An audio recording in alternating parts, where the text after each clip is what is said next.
Hello, Aquarius. Welcome to the Plaid Sheep Oracle. Oh, Aquarius. So this reading is interestingly very forward-looking in a way.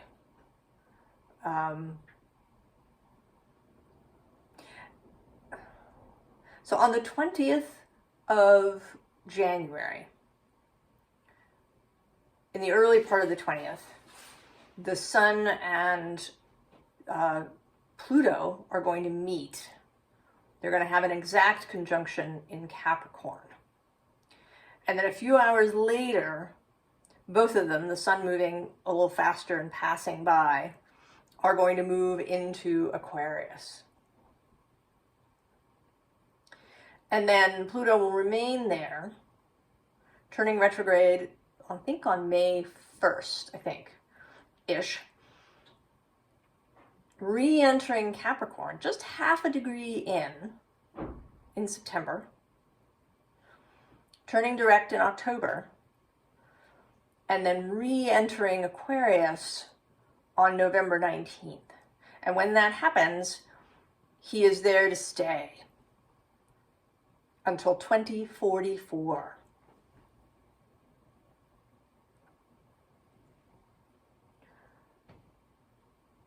So this is by way of a heads up, I guess.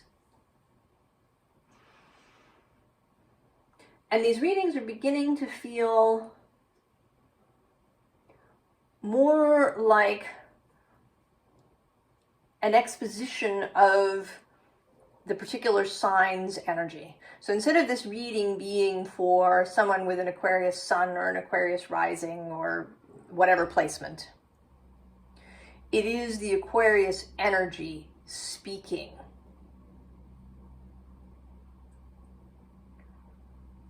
The Aquarius energy talking about its changes, its evolution, the possibilities that it will start to bring forward at any given point in time. And we all have Aquarius in our charts, even if there's no planetary or angle placement in there. In my case, personally, I have the 8th house cusp in Aquarius.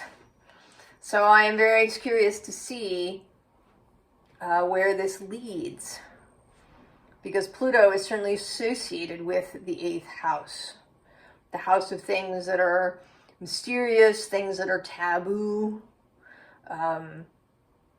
things that we don't like to talk about, things that are transformative. And Aquarius, right, has all of its own associations, or at least the associations that it's had up until this point.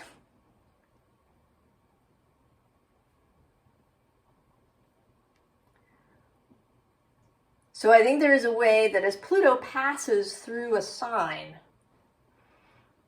it too undergoes a certain amount of transformation.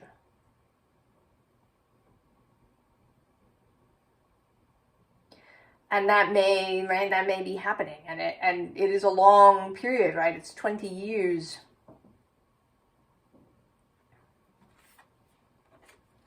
So we begin with this blood moon. Intensity. Getting down to the meat of something, right? Into the blood and the bone.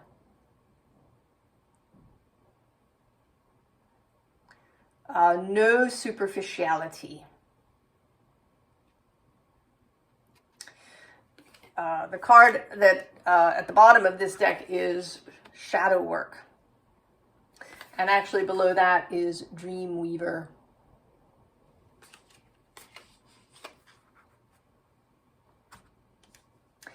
And interestingly, I feel like I often think about these cards that are at the very bottom as being hidden things, but they seem to have, I'm less drawn to them in this reading than I have been in the last few readings. So maybe there's also something about things coming to light, and that's certainly a Pluto thing. Revelation. Now the other card that came out is this Ceres Nurture. And she is certainly associated with Pluto. She's Pluto's mother-in-law. Mother of Proserpina. Right, in Greece it is Hades, Persephone, and Demeter. And in Roman terms it is Pluto, Proserpina, and Ceres. Now, I had to look it up astrologically. Ceres is currently in Sagittarius. But on December 7th, she enters Aquarius, right behind Pluto and Venus. And on that day, there will be a triple partile conjunction. Partile means the degree number is the same, even if the minutes are not exact, between Pluto, Venus, and Ceres. And the next day, Ceres and Pluto have an exact conjunction, and Venus will actually still be within a degree of them. And on December 7th, when they do meet, the moon is also in Aquarius, although at the other end, at I think 27 or 28 degrees.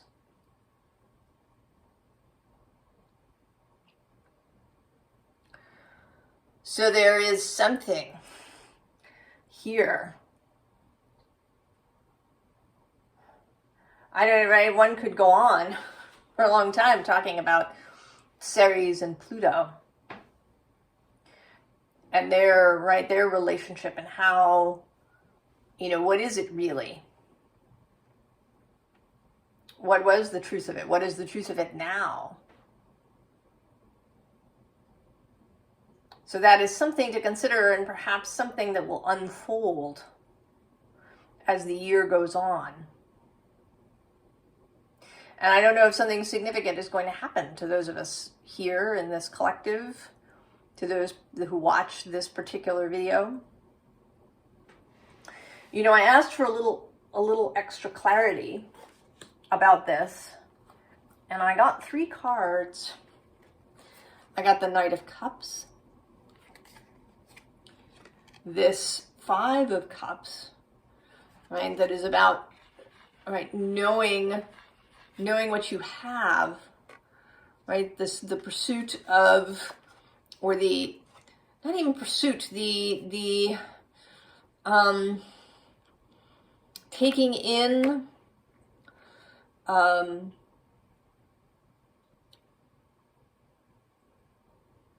the, right, of this cup of your heart, of seeing what it is that you have, what is the reality, and then the final card of Star, which is your card, Aquarius.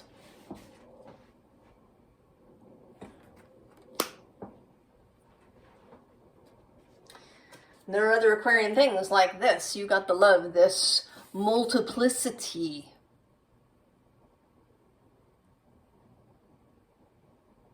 This larger community.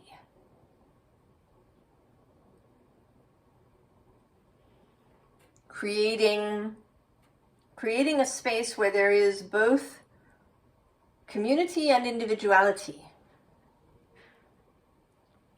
That people have the option, the ability, that it's comfortable, that it's accepted, that it's in fact perhaps encouraged. That you can be an individual and yet also support the group. That these two things are not at odds with one another. Also that, right, that there can be differences. Aquarius isn't really about a whole blending. Pisces kind of eliminates all borders. Pisces is the great embracer, right? The water spreading everywhere. But Aquarius is a fixed sign. There are borders. Right? We can be, right, our group over here may do things differently than that group over there. And we're okay with that. We don't have to be the same. But we also don't have to all do the same thing. Everybody needing to do the same thing, that's the shadow aspect of Aquarius, right? That's the Borg from Star Trek, right? Who assimilate everything and create a great sameness. And that, of course, is the danger. And I think that this Blood on the Moon and the Shadow Work card that was at the base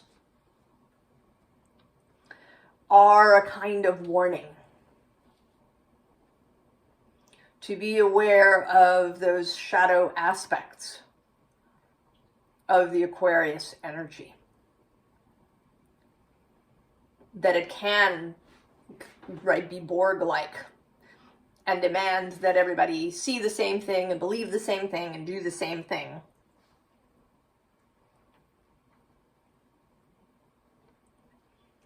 But that is not, what the invitation is. It is not what the Aquarius energy is seeking to evolve into. And so we have the great severing. Mars energy, anger, conflict, softening to love.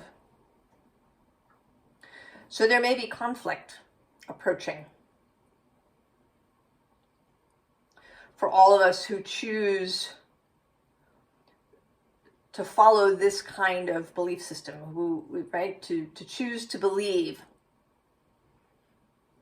that individuality is acceptable, that different viewpoints and opinions, and even moral frameworks, ethical frameworks, are acceptable. That there is not one single way. And that it may mean that we or you will need to separate yourself from something. Because then we have forge, don't follow.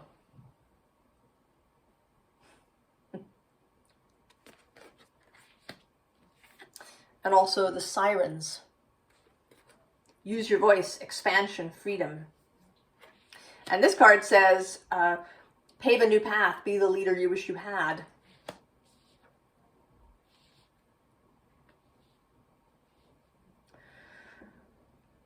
So there is an invitation, a call to take this belief, this vision forward into the future, even if there is some conflict.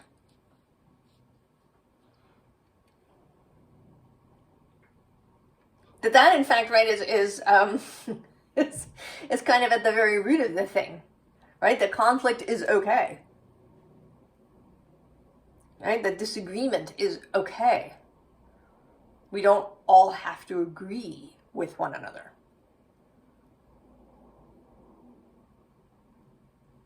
We don't all have to become one homogeneous society.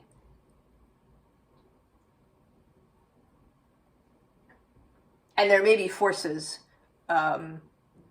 attempting to do just that.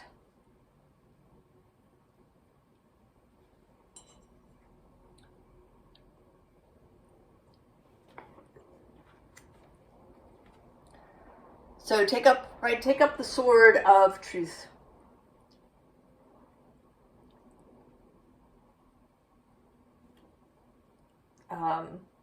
The sword of clarity for yourself. Know what it is that you believe. Know what your values are.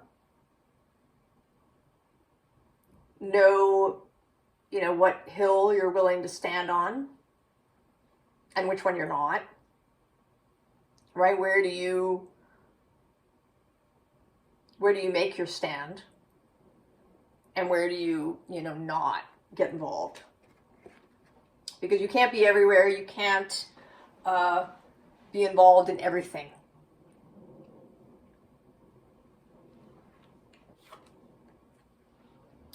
And so then there's the Fool. And I want to say that here, the question is, what kind of blindfold are you wearing?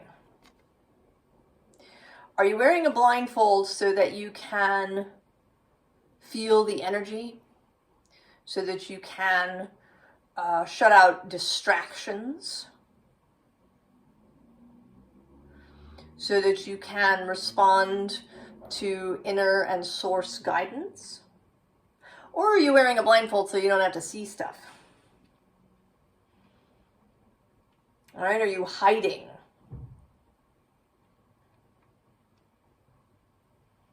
Right, that's the question. Right, are you running into this devil energy?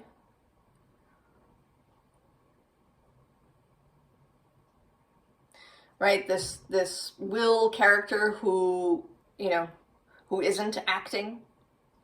The appetite character who maybe has gorged on something that she shouldn't have.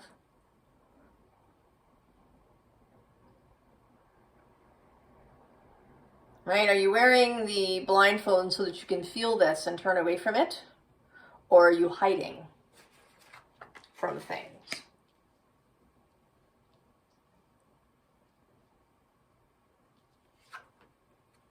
Right? So the Page of Wands.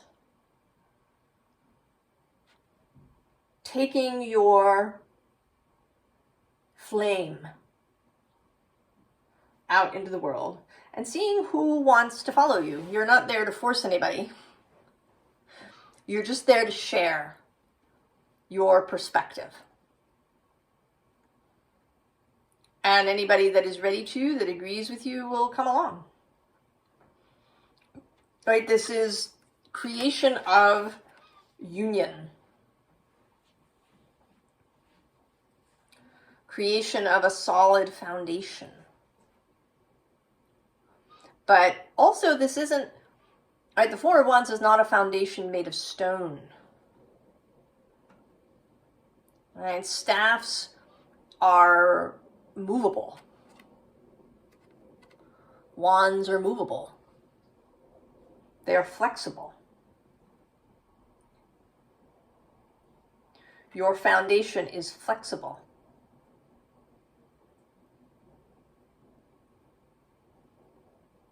It is inspired. It is creative. It is heart-centered. Right? This Ceres card talks about nurture. Right? She is a mother goddess, goddess of harvest, goddess of seasons.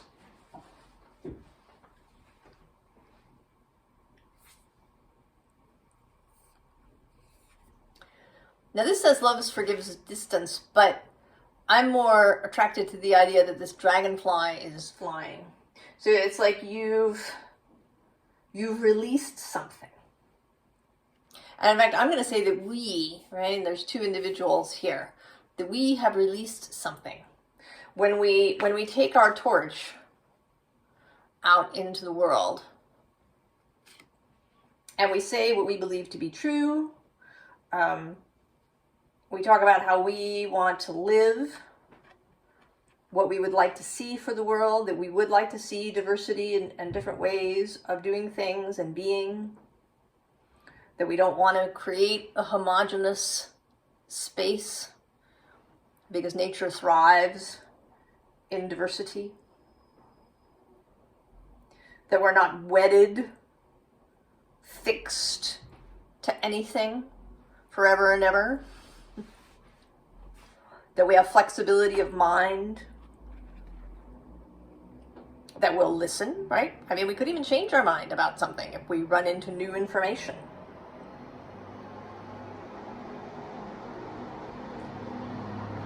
Aquarius is a fixed sign, but it is fixed air.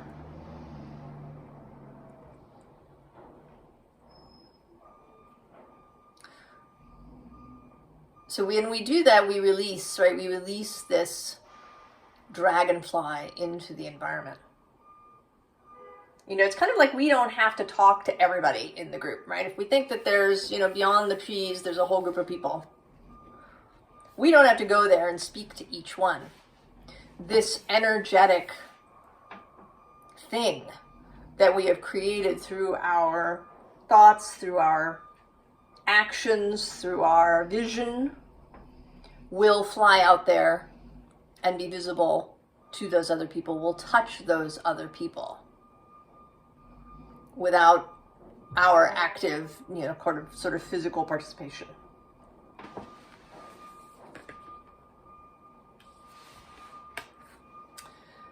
All right, and that leads kind of to this realizations card. I think we will continue. Right? It's not like we know everything at this moment. We are going to continue to realize as this Aquarius change unfolds, we're going to have realizations too, along with everybody else. Things we didn't even consider. There may be new technologies, or there may be going back to older technologies in some ways. There may be a change of how we see technology.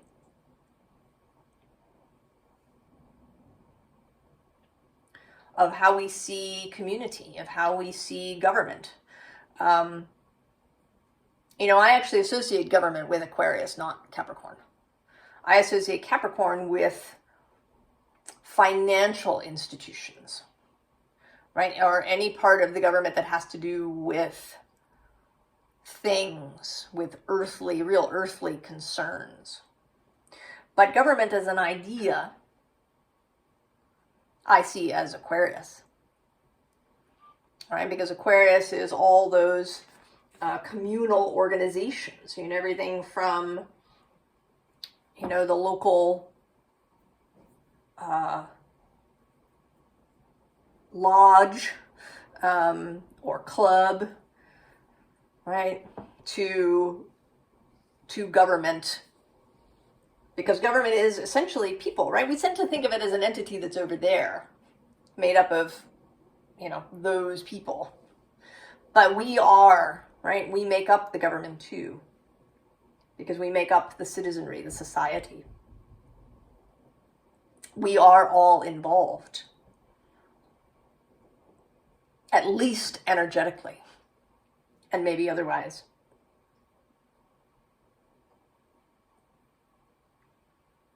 So there may be changes to how we organize ourselves. I've been saying a lot on the channel that the past is not a map to the future. And if you are interested in astrology and you've been thinking about Pluto into Aquarius, and maybe you've been listening to other astrologers, and if they've been talking about, well, last time Pluto was in Aquarius, these things occurred, forget it. I mean, yes, you could sort of look at things thematically. What areas of life were most affected, but don't use that as a map to what will happen in the next 20 years. Vision it.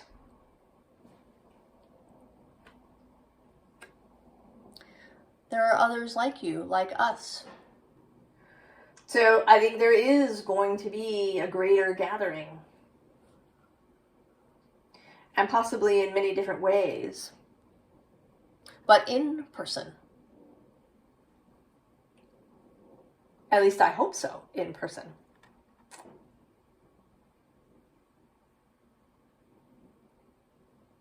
That there will be coming together, and maybe in different forms,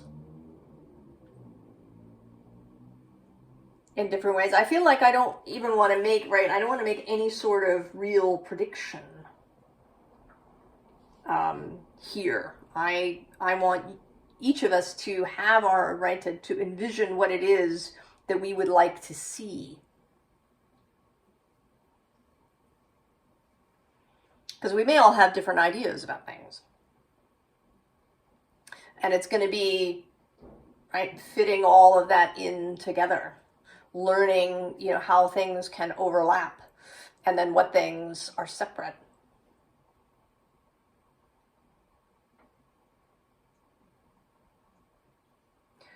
Aquarius can be, right, innovation. It can be the sudden lightning strike of inspiration with Uranus. But it is also steadiness and structure with Saturn.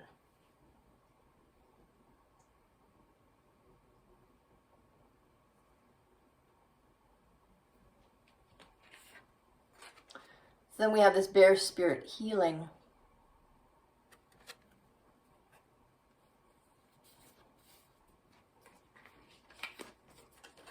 And generosity.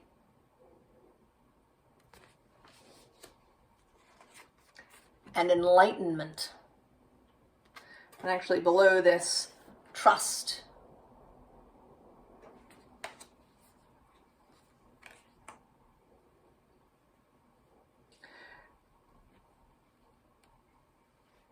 So I want to encourage a real separation from anything that has come before. To envision what you would really like to see. Forget it. Forget. I don't care if such a society has never existed on the planet. As far as we know. I don't care if it sounds impossible or really hard to pull off, right? If it really feels good, right? If it is, right, something that you want to carry out into the world, that's what counts.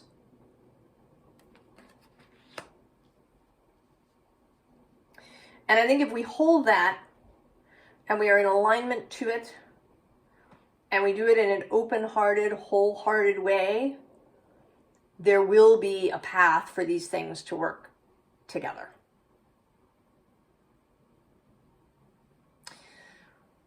Now you may be feeling a sense of reluctance. We have this bump and log card. It says lazing around, loafing, inertia, false start, non-response, disinterest. But below that we have, how's your mom and M? Your people, reach out, strong roots, connection, presence, reunion, foundation.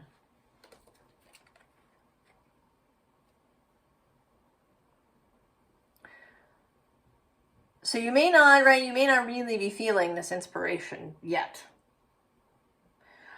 And I don't want you to rush into anything. Right, there is all this, Pluto's moving into Aquarius. Yes. But very slowly. He's going to move only a degree and a half every year for the next 20 years. All right, moving forward, moving retrograde, moving forward. So his progress will be very slow. So don't feel like you have to race into this. And that's good, because there may be very substantial change that happens over the course of the next 20 years. And that's really, as humans, how we like it. The human animal body doesn't really like sudden changes. The nervous system prefers gradual change. And Aquarius is associated with our nervous systems. And if this is all feeling a little scary, When life gives you lemons, make lemonade, optimism, perseverance, opportunity, creativity, genius. So again, why are you closing your eyes? Right, this, we can say that the Fool generally has their eyes closed because they're trusting inner guidance. But this person looks like, right, she's squeezing her eyes shut against what she doesn't want to see.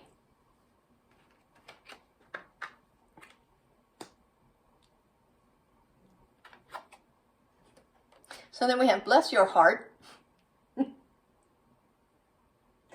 It says friendship, appreciation, devotion, worthiness, caring, playful teasing. Yeah, I would have put playful teasing as the first one. Bless your heart.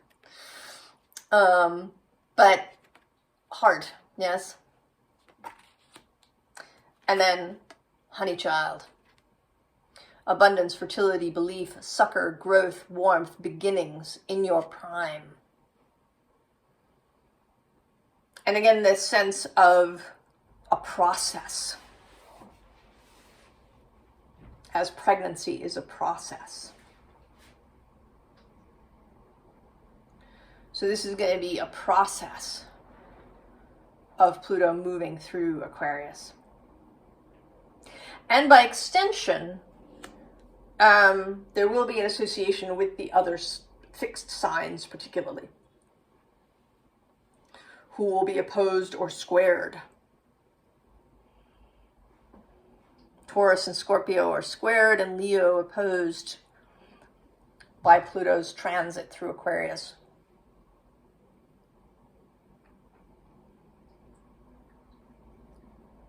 So fixed energy is going to get a revamping over the next 20 years, and who knows where we will be. Vision it. So advice beyond what we have received already. Whale. Yeah, go deep.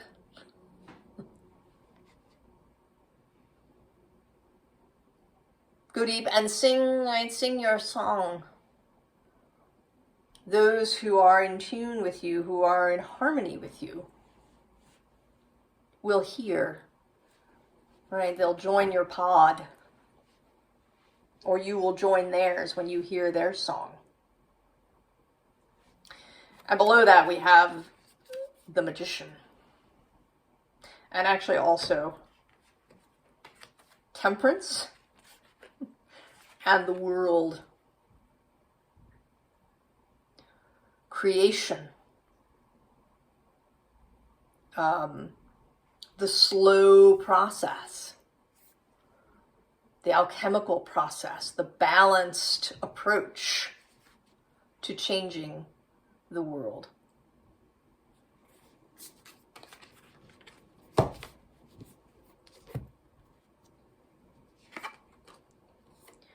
So then we have the Seven of Swords.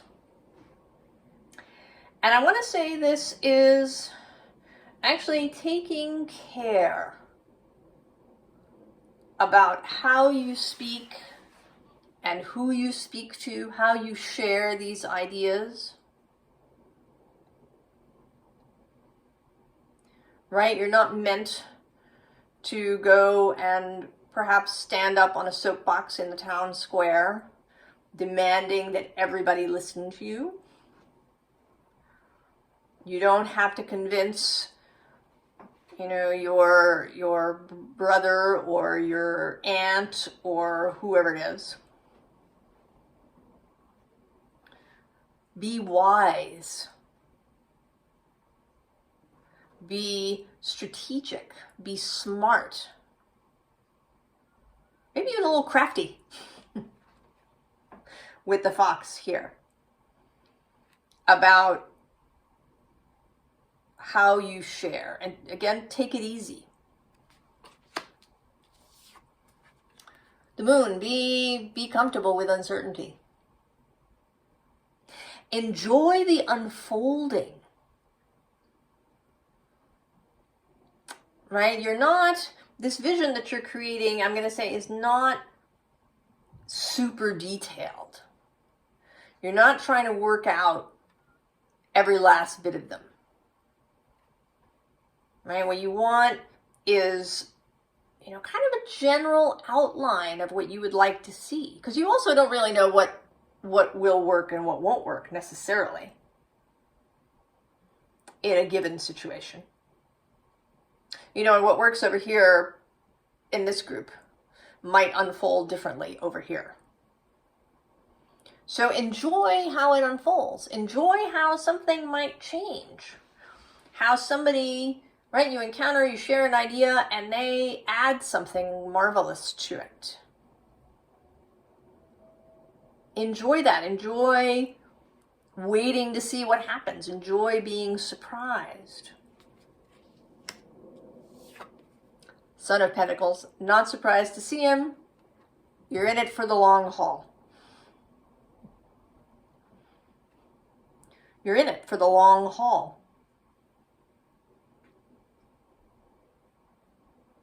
This is not suddenness. There may be sudden moments over the next 20 years, right? There are always kind of these points in time when major events occur.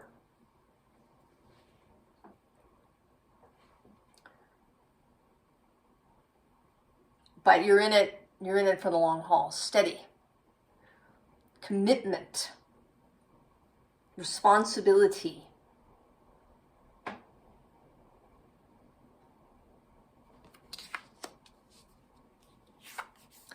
And then the snake. The cosmic perspective. Right? There's a flower of life there in the middle. The Ouroboros symbol of cycles. Of change through seasons.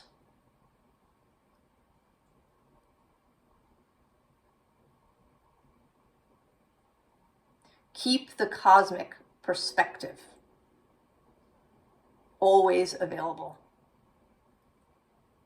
I mean, all of this work is deeply personal, of course. But you want to keep that, right? Keep the ability to step away every now and then. To see things with the eyes of Source, to see the long view.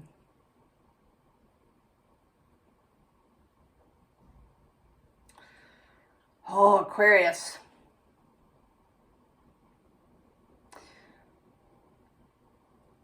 So we're going to see where this goes. I think this is the last time that I read for you before that Pluto entry into Aquarius on the 20th.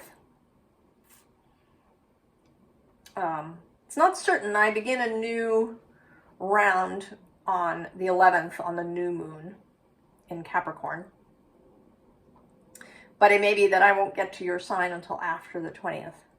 Who knows? You may show up to be read for on the 20th.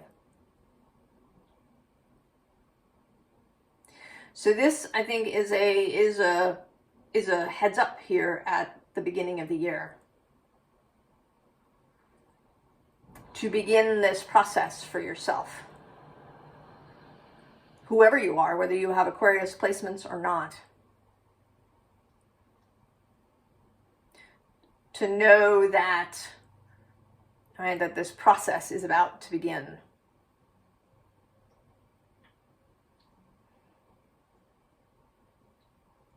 I wish you all the very, very best, Aquarius, and I will see you next time. So long.